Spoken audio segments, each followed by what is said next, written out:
Brodes Media.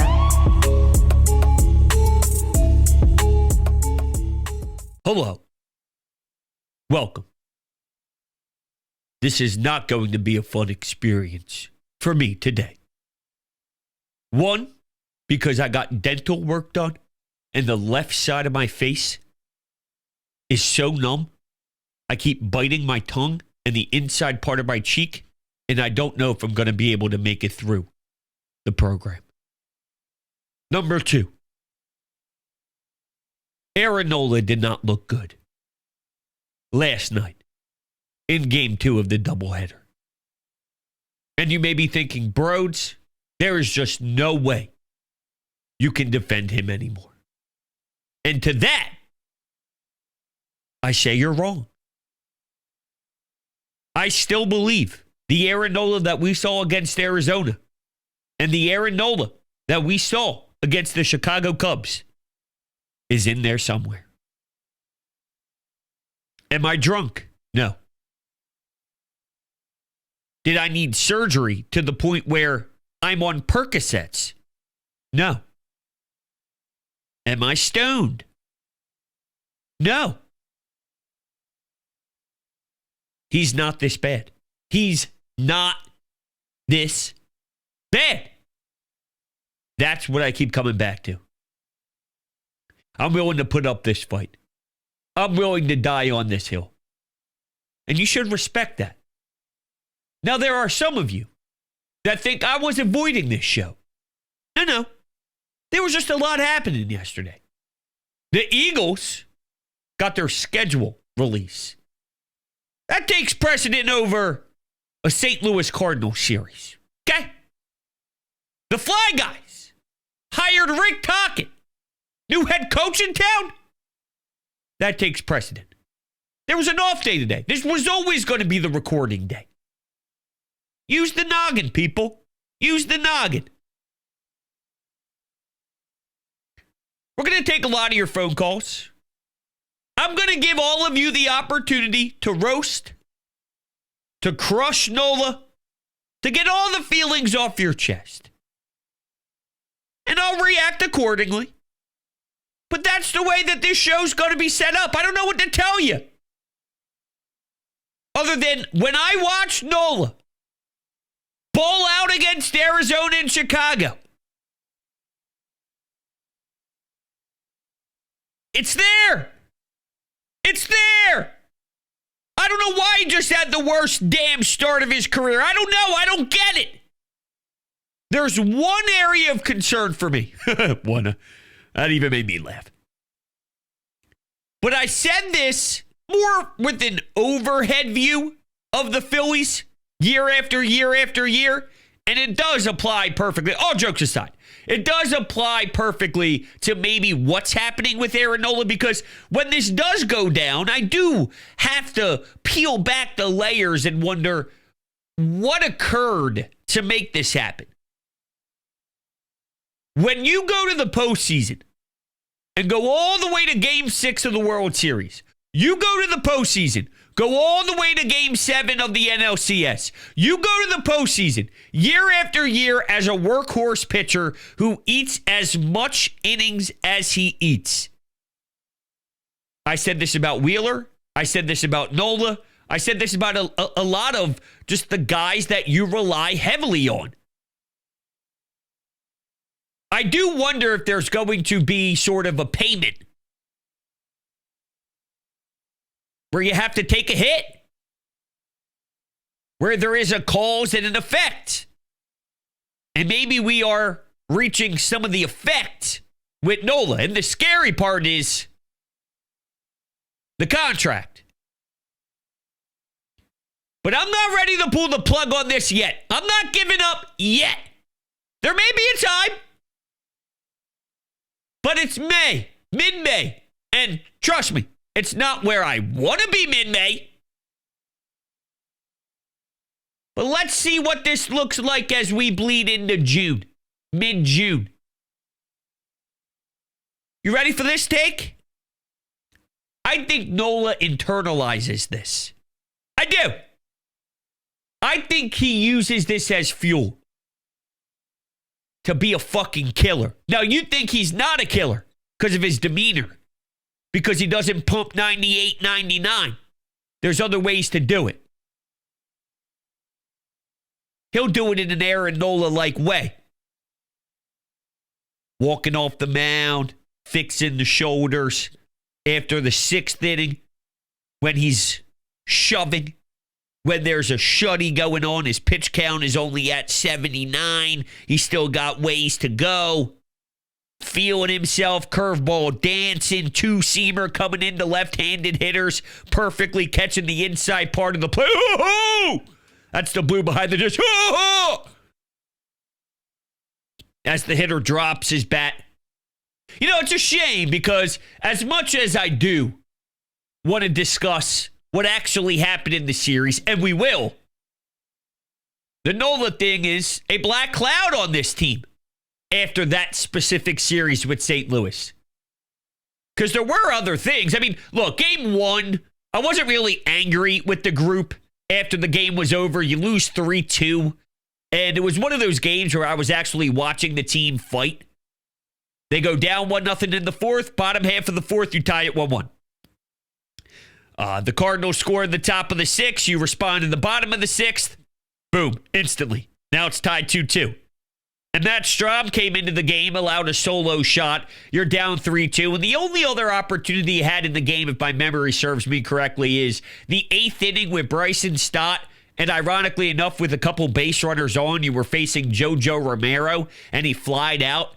And then, you lost the game. But it wasn't anything where, I'm punching the TV, I'm screaming, I'm so angry and pissed off. It's just a baseball game where there wasn't a lot to it. You just dropped one. And you got to remember, St. Louis was coming into this series with about an 8-game win streak going on, so they just continued to build off that momentum. Not that the teams they were competing with were anywhere close to the talent level as the Phillies were, and of course, coming into a hostile environment like that, it's not the same as facing the Nationals. It's not the same as facing Pittsburgh, and I don't even know where those series were at. If some of them were at Busch Stadium, if they were on the road, I don't know. But the truth is, the Cardinals were able to kind of keep that momentum rolling. But the Phils did get a chance to win the series with that final game on, what was that, Wednesday night?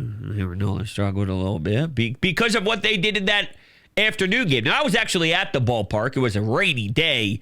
My first time at the ballpark this season. It took me way too long to get to CBP, but they found a way. Now, there were some ugly moments. Trey Turner down at second base doesn't know how to apply a tag twice. He got lucky as hell with the replay that they still called the one runner out with a tag to the chest arm area, but he has no idea. I mean, Marchand threw the ball down to second. He tries to apply the tag before he even catches the ball. Then the ball, spurts away, if that's even a word that makes sense. And then the other tag, he can't tag. He can't tag. Marchand on the bases, bad. What else was there? Oh, Stock getting gunned out at home on a blooper, bad. But Bryce getting a big RBI was incredible. And really, I think the bullpen was the story in that one, considering Kerkering came in a big spot for Jose Alvarado after a couple base runners were on. Good for Kerkering. You need that for confidence. And speaking of confidence, Romano was insane. It starts to seem like Romano is getting these outings where it's no sweat. It's no BS. It's just straight up business. If you get him back... And I wonder how much they are really, really, really trying to lock him in as the closer so they can be more flexible with Jose Alvarado. Do they really love the idea of Jose Alvarado being the closer, or was that just what they needed to do because they didn't have any other option? Whereas their vision was Romano being that eighth guy. I don't know. Maybe I'm overthinking this, and maybe if the pockets of the other team's batting order lines up differently, maybe the ninth would go to Alvarado based off lefties, and Romano would maybe get the eighth, and maybe it truly is a flip-flop. You think by now I know, considering We've watched the Rob Thompson experience for a while, but I do think deep down, if you hooked up Dave Dombrowski to a lie detector test and you locked up Rob Thompson to a lie detector test as well, they had to be super honest, they'd say, yeah, we would love for Romano to be the guy that we just go to whenever you need to shut down a game. 1 run, 2 runs. He's out there mowing people down, 95, 96, whatever, just throwing high gas and being able to be efficient, effective, and smooth, and no base runners, and clean. And there is starting to be a sense where that's coming along. But every time I've said that so far with him, you end up getting smacked in the face with reality. So it's maybe coming, maybe not. You know, real quick, by the way, on the whole Aaron Nola thing, before we get to your phone calls, which is just going to be a fun time for me, I bet, is, yo, Rob, why are you falling asleep at the wheel, my guy? You a little tired? 2 games in 1 day? It's really crushing you? You know, I think Aaron Nola deserves the respect of a guy. We're going to sit you down here. All right? Just not your day. You had a bad day. What are you going to do? Yeah, we all have bad days. You had a bad day before. I've had a bad day before. Aaron Nola had a bad day. Topper's job is to put the team in the best position possible whenever someone's having a bad day. Where was Topper? That's protection. That's protection. I think I'm angrier at Topper. Come on, dude. Right, and who knows? Maybe that game changes. Instead of losing 14-7, maybe you're in the dogfight still. Why are you sleeping? When I saw the Phillies go up early, putting up numbers, JT, right? You just start right out of the gate firing. After you won the first game in the doubleheader, you're going, dude, this team is going to find a way to win this series, huh? This team is going to continue this ride that they're on of knocking teams down, and even a hot team coming in. That's not enough to stop the Phils. Yeah.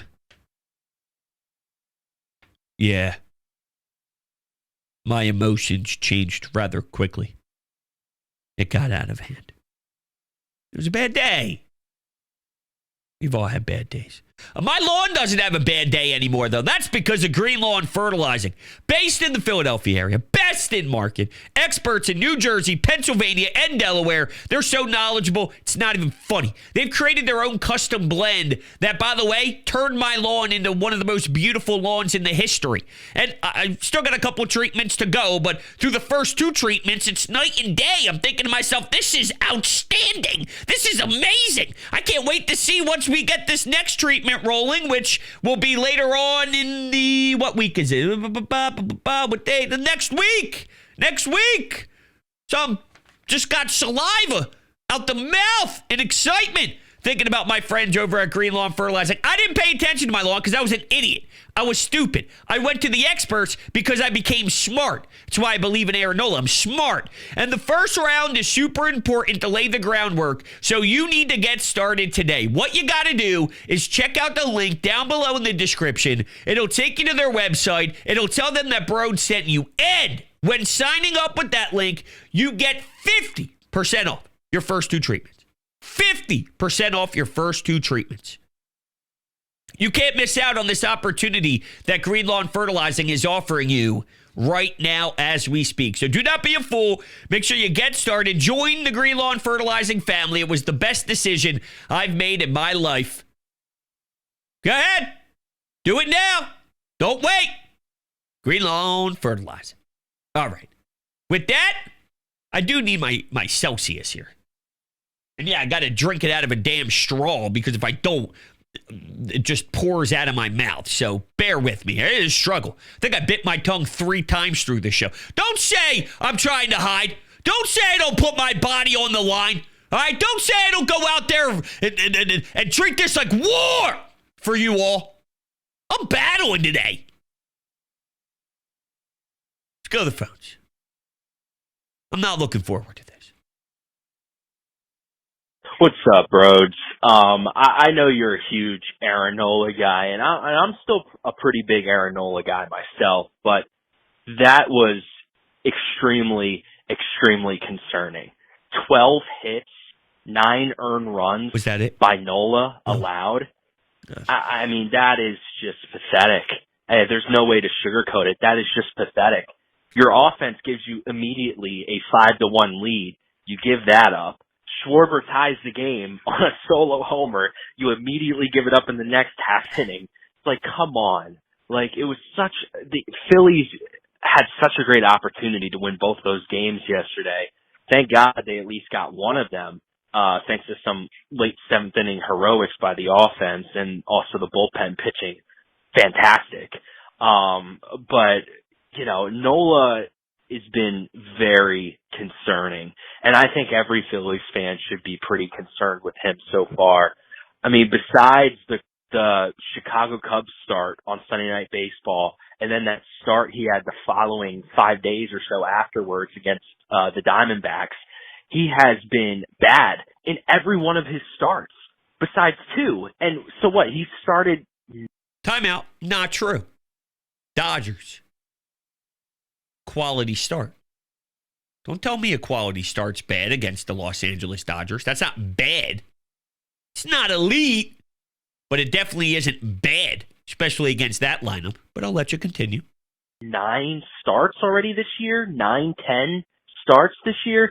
That is not acceptable. That is not what we're paying Aaron Nola $200 million for. Fair. I really just hope, in June, July, August, when the weather gets warmer, he's always talked about how he pitches better when the weather's warmer. I understand that, but this is concerning. This is really concerning. And I really hope Nola gets out of this lull soon, or we could be in trouble. All right, Brodes, talk to you soon. Love the show. Bye. Well, thank you, man. And look, here's what... Okay. I'll say this. You say he needs to figure it out soon, or they could be in serious trouble. I actually don't agree with that. Because of Luzardo going 7 and allowing 1, which, by the way, you love, right? Not you specifically, you, the people. Nola did do that on the road against Chicago not too long ago. But you're right that this is not the expectation and there needs to be more and blah, blah, blah, blah, blah. I mean, of course. You have the luxury of Wheeler, Sanchez, Luzardo, Ranger, where you actually have wiggle room to try and get this right. Where it's not as if you have 3 okay guys and then one guy who's a little above average, and then Aaron Nola is in Zach Wheeler's position, the face of the staff, and he's got to go out there and win every start he has because you just don't know what's coming behind him every other start. It's not what it is. So they actually weirdly do have some time to get this going. Now, you don't want to play around forever here, but it's almost like Bryce. Bryce needs to get his head out of his rear end. So does Nola. But Bryce needs to get his head out of his rear end. But you have the luxury of being able to keep attacking every day, go out there every day, work through it, get 4 ABs a night, see what you can do with it to work himself out of that funk. When you're winning a bunch of games and winning a bunch of series and all you're doing is taking down your opponents prior to the St. Louis series and you're right there, well, your teammates have your back a bit. And then eventually you are going to need Bryce, no doubt. To win it all, you need Bryce.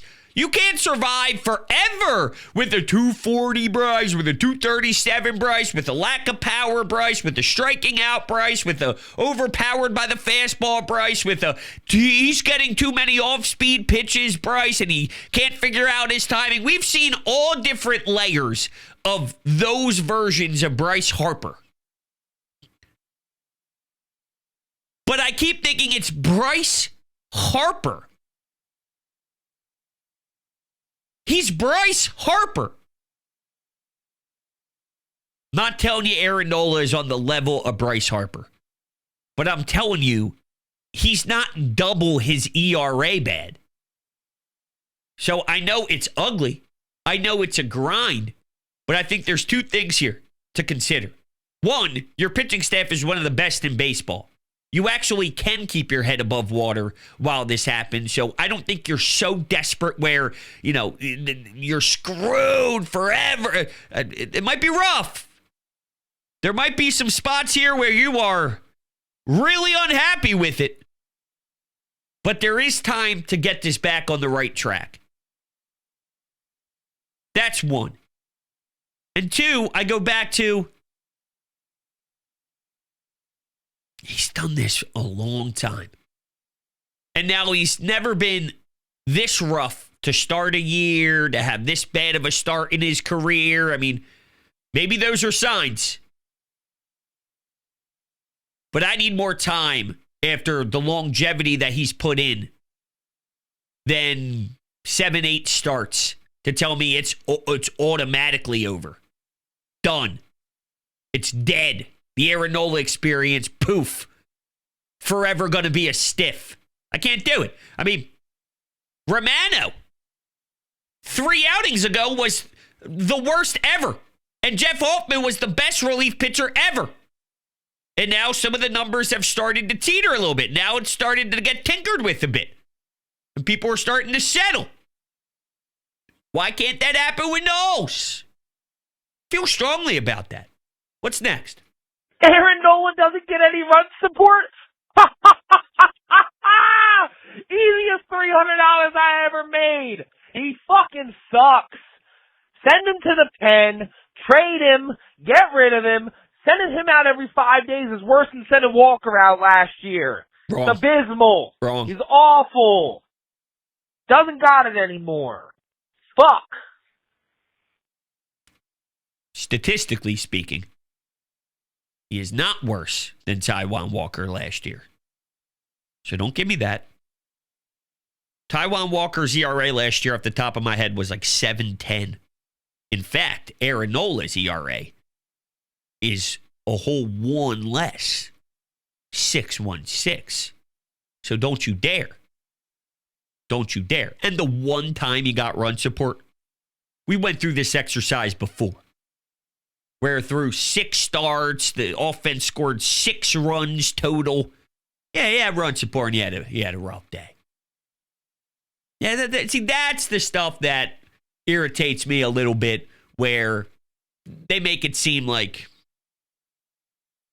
he's one of the worst pitchers to ever do it. And that's what makes me sort of take the route that I do. I mean, I haven't hid from this before. I'm obviously an Aaron Nola supporter. I have taken it to a degree where it's emphasized a little bit because of the hatred. Where I'm not even as big of an Aaron Nola supporter as I am, but I feel obligated to put respect on the resume and put respect on the workload and put respect on what he's done for how long he did it. And maybe that's catching up. Maybe because he's done it for that long, with that many innings, with that much consistency, without injuries, is now starting to become a problem as he reaches this time in his career. And I'm not running away from that. But I need to see this path continue for a lot longer for me to deem that that's definitely where we are. I don't know if that's definitely where we are yet. I think he's still got some left in him. He showed it. He showed it. And one thing I personally don't care about, and I know people like to debate it all the time, he's a 5, he's a 4, he's a this, he's a that. I don't care. If you're getting the ball in the regular season, now it matters more in the postseason, and then we'll talk, but with the way Wheeler, Luzardo, I'm not even close to that. I'm aware that he has a lot to prove before we start talking about postseason starts. But it's May. It's the middle of May. Let me see what transpires. But in regards to, he's a 5, he's this, he's that, I don't care the number.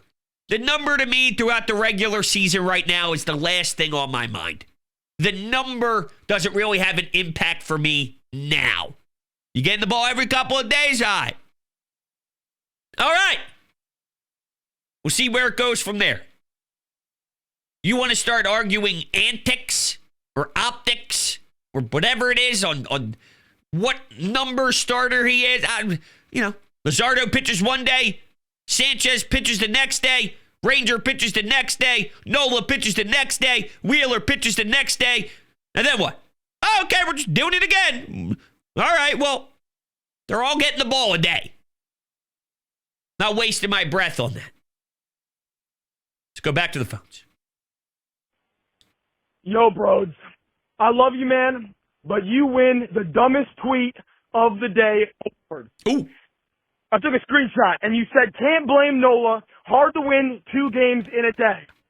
Not like he pitched both games. I was there tonight. I saw 9 earned runs in 4 innings, 12 hits, 3 homers. He's just throwing meatballs over the plate.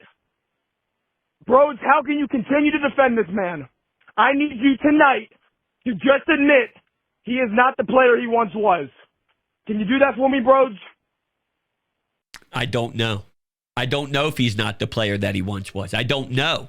Right now, he's not pitching like it, but I'm not going to look far ahead here in the future and tell you this is what he's going to do every single day. Because, there's a reason why this stands out. This outing stands out compared to the rest of his starts. It was really, really bad. But this isn't what the consistent performance is like. It's just not. It's not.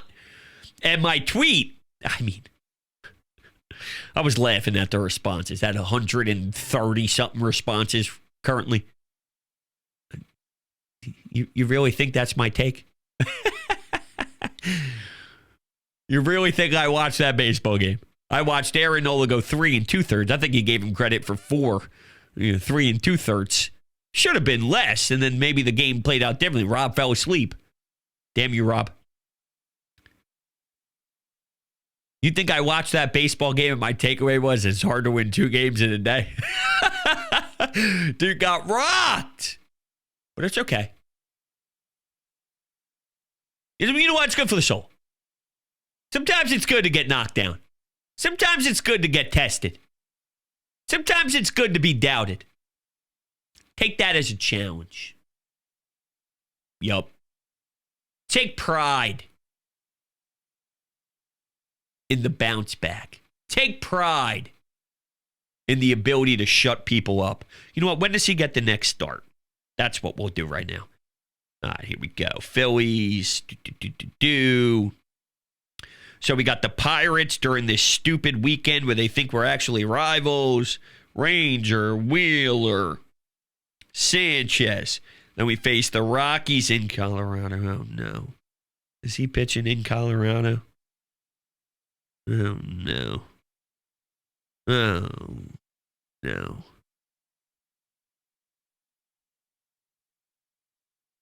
You know what? Here's a take. He's not going to allow 1 home run in that ballpark on Tuesday.